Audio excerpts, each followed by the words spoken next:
청취자께서 보내주신 자료를 바탕으로 한 이번 심층 분석에 오신 걸 환영해요. 오늘은 하얀이라는 아주 특별한 반려견 이야기, 그 마지막 장을 함께 살펴볼 텐데요. 정식으로 기다려 훈련 한번 받지 않고도 어떻게 완벽한 모델견이 될 수 있었는지 그 진짜 비밀을 좀 파헤쳐 보려고 합니다. 네, 오늘 우리가 살펴볼 자료는요. 한 반려견과 주인이 어떻게 깊은 유대를 통해서 서로의 삶을 변화시켰는지 보여주는 아주 감동적인 기록이에요. 그러니까 단순히 훈련의 기술적인 측면을 넘어서 관계의 본질, 또 교감의 힘이 뭔지 깊이 탐구하는 게 이번 분석의 목표라고 할 수 있겠네요. 맞아요. 강아지 훈련 잘 시키는 법 같은 정보는 사실 많잖아요. 그렇죠. 그런데 이건 그런 이야기가 아니라 관계가 어떻게 행동을 만들고 심지어 한 사람의 인생까지 바꾸는지를 보여주는 사례라서 더 흥미로운 것 같아요. 자, 그럼 한번 시작해 볼까요? 자료를 보면 시작부터 제 상식을 깨는 내용이 나오더라고요. 어떤 부분이었나요? 하얀이는 정식 훈련, 그러니까 우리가 흔히 생각하는 앉아, 손, 기다려 이런 걸 받은 적이 전혀 없대요. 이 부분을 읽으면서 청취자께서도 저처럼 좀 고개를 갸웃했을 것 같아요. 훈련 없이 기다린다고요? 저는 저희 집 강아지한테 기다려를 가르치느라 간식을 수백 개는 쓴 것 같은데 말이죠. 이게 정말 가능한 일인가요? 그렇죠. 대부분의 반려인들이라면 당연히 의문을 가질 만한 지점이에요. 그런데 하얀이는 간식이 코앞에 있거나 제품 리뷰를 위한 촬영 중에도 미동도 없이 완벽하게 기다리는 모습을 보여줬다고 해요. 와. 그 비결의 핵심은 의외로 아주 단순한 규칙, 바로 안 돼! 라는 한마디에 있었습니다. 안 돼요. 그건 보통 못하게 막을 때 쓰는 말이잖아요. 그런데 그게 어떻게 기다림의 의미까지 갖게 된 거죠? 이 단어가 하얀이의 세상에서는 단순한 금지 명령이 아니었던 거예요. 모든 행동을 멈추고 다음 지시를 기다려야 한다. 이런 의미의 절대적인 신호가 된 거죠. 아, 일종의 만능 일시정지 버튼처럼요? 네, 맞아요. 그렇게 기능했다고 볼 수 있죠. 어떤 상황에서든 안돼가 들리면 하얀이는 하던 모든 것을 멈추고 주인을 주목하게 된 겁니다. 아니 근데 많은 견주들이 하루에도 몇 번씩 안 돼라고 말하잖아요. 그쵸? 그런데 왜 유독 하얀이에게만 그 말이 그런 마스터키처럼 작용했을까요? 자료의 주인의 톤이나 그 순간의 다른 상황에 대한 묘사가 더 있었나요? 아주 좋은 질문이에요. 바로 그 지점이 이 이야기의 핵심이거든요. 그 시작은 하얀이가 아직 유치가 채 빠지지도 않은 아기 강아지 시절에 있었던 단 한 번의 사건 때문이었어요. 아, 호기심에 핸드폰 충전잭을 물어뜯어서 완전히 망가뜨렸는데 이때 주인에게 생전 처음으로 그리고 아주 엄하게 혼이 났다는 거예요. 그 유명한 충전기 사건이군요. 맞아요. 여기서 주목해야 할 점은 반복이 아니었다는 사실이에요. 수십 번의 실패와 보상을 거치는 일반적인 훈련 과정과는 정반대죠. 대신 아주 명확하고 결정적인 한 번의 경험이 행동의 절대적인 기준을 만든 겁니다. 결정적인 한 번의 경험. 네, 여기서 첫 번째 핵심 원칙을 발견할 수 있어요.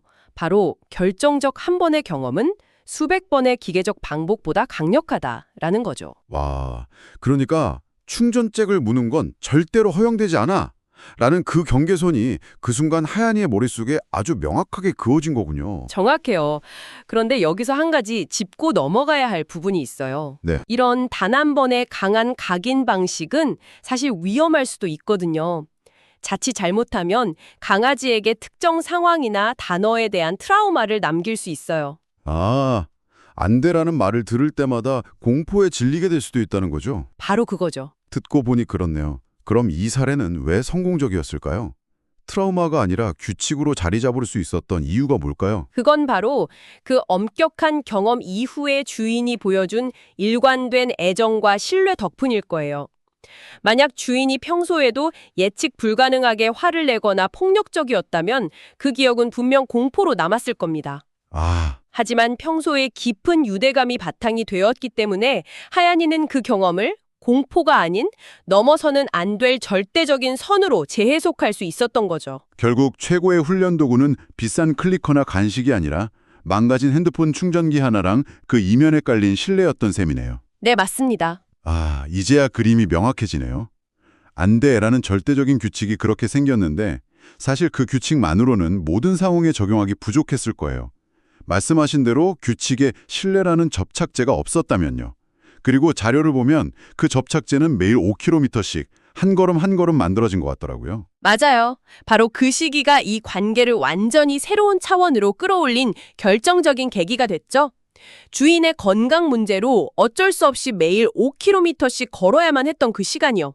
이건 단순한 산책 이상이었어요. 자료를 보면 주인이 건강이 좋지 않아서 그 5km를 걷는 게 무척 힘들었다고 나와요. 그래서 중간에 있는 편의점에 들러서 잠시 쉬어가곤 했는데 그때마다 하얀이를 편의점 앞 기둥에 잠시 묶어두고 혼자 들어가야만 했고요. 사실 이 상황, 분리불안이 있는 강아지들에겐 최악의 조건이잖아요. 그렇죠. 주인이 시야에서 사라지고 낯선 사람들이 오가는 장소에 혼자 남겨지는 거니까요. 그런데 놀랍게도 하얀이는 그 시간 동안 단 한 번도 짖거나 보채지 않고 얌전히 앉아서 주인을 기다렸다고 해요. 와, 이건 억지로 시킨 훈련의 결과가 아니에요. 만약 강압적인 훈련이었다면 오히려 주인이 안 보일 때 불안 증세가 폭발하는 게 일반적이죠. 그럼 이것도 안 돼라는 그 규칙 때문이었을까요? 그 규칙이 기본 바탕에 되었겠지만 이 기다림의 본질은 조금 달라요. 자료는 이것이 가능했던 이유를 명확하게 설명합니다.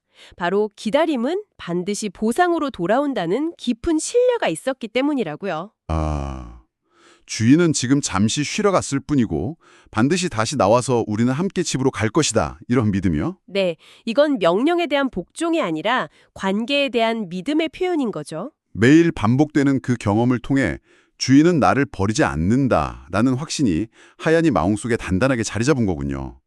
여기서 더 흥미로웠던 건 산책 면허에 대한 부분이었어요. 우리가 흔히 골치 아파하는 줄 당김 문제 있잖아요. 아, 네, 그렇죠. 하얀이는 줄을 당기지 않는 매너 있는 산책 습관 역시 이 과정에서 자연스럽게 형성되었다고 하더라고요. 네, 그 부분이 관계가 행동을 만드는 아주 중요한 지점을 보여줘요. 한번 상상해 보세요. 매일 5km를 힘겹게 걷는 주인의 모습을 바로 옆에서 계속 지켜본 거예요. 주인의 느려지는 걸음걸이, 가빠지는 호흡, 그 모든 컨디션을 하얀이가 민감하게 느끼고 거기에 자신의 속도를 맞추는 법을 스스로 터득한 거죠. 내가 주인을 더 힘들게 하면 안 된다는 일종의 배려 같은 거네요. 맞습니다. 그런 배려가 행동으로 나타난 거예요. 보통은 줄을 당기면 간식으로 시선을 끌거나 그 자리에 멈춰서는 나무대기 같은 훈련을 하잖아요. 네, 그런 기술적인 방법들을 쓰죠. 그런데 이건 그런 게 아니라 강아지가 주인의 상태를 읽고 스스로 행동을 조절하게 된 거네요. 바로 그거예요. 5km라는 긴 거리를 매일 함께 걷는 것은 반려견과 주인 모두에게 서로의 리듬과 상태를 온전히 받아들이고 맞춰가는 값진 경험이 된 거죠. 여기서 두 번째 핵심 원칙을 정리해 볼 수 있겠네요. 바로 관계는 최고의 훈련 교본이다. 관계가 최고의 훈련 교본이다. 네. 강압적인 지시나 기술적인 훈련이 아니라 함께하는 시간을 통해 서로를 이해하고 신뢰를 쌓는 과정 자체가 최고의 교육이었던 셈입니다. 그렇게 단단하게 쌓인 유대감은 정말 놀라운 결과로 이어졌어요. 주인이 스스로 자신의 글솜씨는 엉망이라고 표현할 정도로 글쓰기에 자신이 없었다고 해요. 그런데 제품 리뷰를 할 때 하얀이가 보여주는 완벽한 모델 포즈가 그 부족함을 모두 채워주고도 남았다고 하죠. 그 결과는 구체적인 수치로도 나타나고요.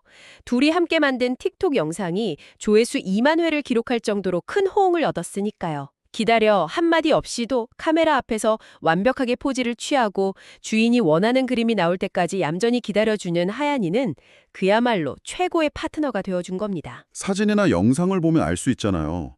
억지로 시켜서 찍은 사진이랑 정말 편안한 상태에서 교감하며 찍은 사진은 그 분위기부터가 다르거든요. 맞아요. 하얀이의 사진에서는 그 편안함과 주인을 향한 신뢰가 그대로 묻어났을 테고 보는 사람들도 그걸 느꼈던 거겠죠. 네. 하얀이의 그 차분한 눈빛과 안정적인 자세는 단순히 훈련된 행동이 아니라 주인과 함께하는 그 순간 자체를 즐기고 있다는 증거였을 거예요. 사람들은 어쩌면 제품보다도 하얀이와 주인의 그 특별한 케미에 더 열광했을 가능성이 높아요. 그건 연기나 훈련으로 만들어낼 수 없는 진짜 관계에서만 나오는 아우라니까요. 자, 그럼 이 모든 것의 의미는 무엇일까요? 단순히 강아지와 사이가 좋아지고 SNS에서 인기를 얻었다는 것에서 그치지 않더라고요. 이 경험이 주인의 삶을 완전히 바꿔놓았다는 점이 정말 인상 깊었어요. 그렇죠. 하얀이와 함께 이 모든 과정을 겪으면서 주인은 자기 자신도 몰랐던 새로운 적성을 발견하게 돼요.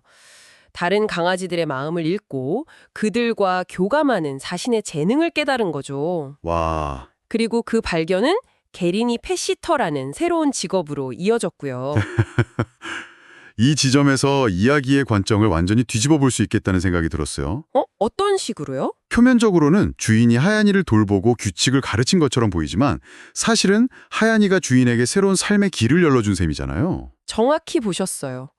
우리 하얀이는 훈련도 안 받았는데 어떻게 이렇게 잘 기다릴까라는 궁금증에서 시작해서 그 원인을 파고들다 보니 이게 신뢰와 교감의 힘이구나를 깨닫고 그 능력을 다른 강아지들에게도 적용해 보면서 전문가로 성장할 수 있는 잠재력을 발견한 거죠. 그렇죠. 한번 생각해 보세요. 과연 누가 누구를 후련시킨 걸까요? 어쩌면 하얀이야말로 자기 주인의 숨겨진 재능을 발견하고 그 재능을 직업으로 연결시키기 위해 아주 긴 시간 동안 참고 기다려준 커리어 코치가 아니었을까요? 와, 커리어 코치라니. 듣고 보니 정말 그렇네요.